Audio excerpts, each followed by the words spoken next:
매일 아침 우크라이나 사람들은 알람 소리가 아니라 공습 경보에 눈을 뜨고 있습니다. 그런데 이 전쟁을 시작한 러시아의 지도자 푸틴은 오늘도 평화를 원한다고 말합니다. 입으로는 평화를 말하지만 손으로는 미사일 발사를 계속 누르고 있는 셈입니다. 그렇다면 질문은 하나죠. 푸틴은 왜 이 전쟁을 끝낼 생각이 없어 보일까요? 많은 사람들은 이 전쟁을 영토 분쟁 정도로 봅니다. 땅을 조금 나누어 갖고 어딘가에서 타협하면 끝날 수 있을 것처럼 보이죠. 하지만 푸틴의 머릿속에서는 이 전쟁이 전혀 다른 의미입니다. 단순한 국경 문제가 아니라 러시아 제국을 되살리려는 오래된 꿈의 연장선입니다. 푸틴은 우크라이나를 독립된 나라로 인정하지 않습니다. 우크라이나는 원래부터 러시아의 일부였고 그래야만 한다고 믿습니다. 2021년에 푸틴은 러시아와 우크라이나의 역사적 통일성에 대한 긴 글을 썼습니다. 그 글에 숨은 메시지는 간단합니다. 우크라이나가 진짜로 독립해 있으면 러시아가 위협받는다. 그러니 이 전쟁은 우크라이나 입장에서는 생존 싸움이고 푸틴 입장에서는 제국의 복원입니다. 한쪽은 살아남기 위해 싸우고 다른 한쪽은 과거의 영광을 되찾겠다며 멈추지 않는 구조입니다. 실제로 러시아는 전쟁 초반부터 우크라이나 일부 지역을 일방적으로 자기 영토라고 편입했다고 선언했습니다. 지금도 우크라이나 영토의 약 5분의 1을 점령하고 있습니다. 문제는 러시아가 빼앗은 땅을 협상 카드가 아니라 이미 얻어낸 전리품처럼 취급하고 있다는 점입니다. 그래서 어떤 평화안이 나오더라도 우크라이나에게 영토를 포기하라고 요구합니다. 반대로 우크라이나가 계속 싸우는 이유도 분명합니다. 전쟁이 끝난 뒤 다시 침공당하지 않으려면 나토 같은 강한 안전장치가 필요하다고 보기 때문입니다. 이 부분에서 양측의 요구는 애초에 만날 수가 없습니다. 러시아는 우크라이나가 더 강한 보호막을 얻는 것을 절대 허용할 수 없다고 말합니다. 우크라이나는 최소한의 안전장치 없이 전쟁을 멈추는 건 느리게 죽는 것과 같다고 느낍니다. 그래서 지금 협상 테이블에 올라오는 많은 평화안들은 처음부터 성공하기 어렵습니다. 한쪽은 상대의 안전을 위협하는 조건을 요구하고 다른 쪽은 나라 자체를 포기하라는 요구를 받습니다. 군사적으로도 상황은 쉽게 끝날 모습이 아닙니다. 2022년 이후 몇 년이 지나도록 전선은 조금씩만 움직이고 큰 돌파구는 잘 나오지 않습니다. 그 사이에 쌓인 건 엄청난 인명피해입니다. 여러 독립기관들의 추정에 따르면 러시아군 사망자는 20만 명을 훌쩍 넘어섰고 부상자까지 합치면 총 손실이 100만 명 안팎이라는 평가도 나옵니다. 우크라이나군 역시 적지 않은 희생을 치렀습니다. 민간인 사망자도 수만 명 단위로 집계되고 있습니다. 도시들은 초토화되고 수백만 명이 고향을 떠나 난민이 되었습니다. 이 정도 피해면 보통의 지도자라면 전쟁을 멈출 출구를 찾기 마련입니다. 그런데 푸틴은 왜 한 발도 물러서지 않을까요? 첫 번째 이유는 전쟁이 푸틴의 권력 자체와 직접 연결되어 있기 때문입니다. 이 전쟁은 단순한 작전이 아니라 푸틴이 역사에 남기고 싶어하는 대표 업적으로 설계되어 있습니다. 푸틴의 주변에는 실로비키라고 불리는 권력 집단이 있습니다. 정보기관 출신 인사들, 군과 경찰 엘리트들, 국영대기업의 수장들이죠. 이들은 푸틴 체제에서 막대한 부를 쌓았습니다. 국가 예산과 국영기업이 그들의 사업 무대가 되었고 전쟁은 그들에게 새로운 황금 광산이 되었습니다.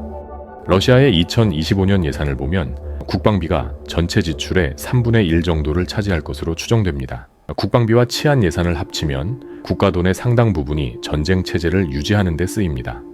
군수 공장에서는 일감이 쏟아지고 있습니다. 오랫동안 침체됐던 지방 도시들에 새로운 고임금 일자리가 생기고 전쟁 특수를 누리는 기업들은 역대급 이익을 올립니다. 겉으로 보면 이 전쟁이 러시아 경제를 살려주는 것처럼 보이기도 합니다. 실제로 러시아의 국내 총생산은 2023년에 약 3%, 2024년에도 2% 안팎 성장했습니다. 하지만 이 성장은 정상적인 성장이 아닙니다. 총알과 미사일을 쏟아부으면서 얻은 숫자입니다. 경제의 피가 되어야 할 자원이 대부분 전쟁 기계로 쏠려 있는 구조입니다. 군수 경기가 꺼지는 순간 많은 공장과 도시가 다시 한번 큰 충격을 받을 수밖에 없습니다. 그래서 전쟁을 끝낸다는 건 푸틴 입장에서는 정치적 모험이 아니라 체제 전체를 뒤흔드는 모험입니다. 두 번째 이유는 러시아 내부 여론입니다. 러시아 사회 전체가 전쟁을 열렬히 지지하는 것은 아니지만 강경한 전쟁 지지층이 확실히 존재합니다. 여론조사에 따르면 인구의 상당 부분은 전쟁의 승리가 러시아의 위상과 정체성에 매우 중요하다고 믿습니다. 푸틴이 갑자기 타협안을 받아들인다면 가장 열성적인 지지층이 가장 먼저 등을 돌릴 수 있습니다. 푸틴 주변 엘리트들도 상황은 비슷합니다. 오랫동안 전쟁을 찬양해온 실세들이 보기에는 지금 멈추는 선택지가 자기들의 미래를 위험에 빠뜨리는 일일 수 있습니다. 만약 푸틴이 한순간에 태도를 바꾸어 양보를 시작하면 그동안 쌓아온 강한 지도자 이미지가 한 번에 무너질 수 있습니다. 그 순간부터는 실로비키들 스스로가 새로운 대안을 찾으려 할 수 있습니다. 역사를 보면 전쟁을 잘못 끝낸 지도자는 자주 자국민에게 심판을 받았습니다. 제1차 세계대전 뒤에 러시아 황제와 독일 황제처럼 권력에서 쫓겨난 사례가 많습니다. 푸틴도 이런 역사적 사례를 모를 리 없습니다. 그래서 애매한 패배보다는 어설픈 휴전조차 더 위험한 선택지로 보일 수 있습니다.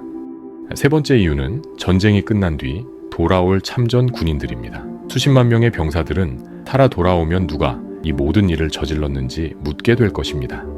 전쟁에서 승리하고 돌아오면 그들은 영웅 대접을 받을 수 있습니다. 하지만 패배의 느낌 속에서 돌아오게 된다면 분노와 좌절이 한꺼번에 터져 나올 수밖에 없습니다. 러시아 역사에서는 전쟁에서 상처 입고 돌아온 군인들이 체제를 뒤흔든 사례가 여러 번 있었습니다. 푸틴 입장에서는 전쟁을 애매하게 끝내는 것 자체가 또 다른 위험 요소입니다. 네 번째 이유는 국제 무대에서의 위치입니다. 이 전쟁 덕분에 러시아는 계속해서 세계 뉴스의 중심에 서 있습니다. 평화 시기였다면 얻기 어려운 존재감입니다. 서방은 러시아를 제재하고 에너지 거래를 줄이며 장기적으로는 러시아산 가스를 완전히 끊겠다고 법으로 못 받고 있습니다. 하지만 그 공백을 메우기 위해 중국과 인도 같은 나라와의 관계는 더 깊어졌습니다. 중국과 러시아의 교역 규모는 전쟁 이후 빠르게 커져서 2023년과 2024년 연속으로 약 2,400억 달러를 넘겼습니다. 러시아는 에너지와 원자재를 팔고 중국은 자동차와 기계, 각종 소비재를 공급합니다. 이 과정에서 러시아는 사실상 중국과의 관계에서 을의 위치에 더 가까워지고 있습니다. 유럽에는 비싼 값으로 팔던 에너지를 중국에는 할인된 가격으로 넘겨야 하는 상황도 여러 분석에서 지적됩니다. 전쟁이 끝나면 이 구조가 어떤 모습으로 굳어지게 될까요? 러시아 내부에서조차 우리가 중국의 값싼 주유소가 되는 것 아니냐는 불만이 나오는 이유입니다. 또 한 가지 중요한 점은 시간에 대한 푸틴의 믿음입니다. 푸틴은 러시아가 우크라이나보다 크고 인구도 많고 자원도 많으니 지구력이 더 강하다고 봅니다. 서방 국가들도 언젠가는 피로감을 느끼고 지원 규모를 줄일 것이라고 기대합니다. 정치 일정과 선거, 경제 위기와 내부 갈등을 끝없이 계산하고 있을 것입니다.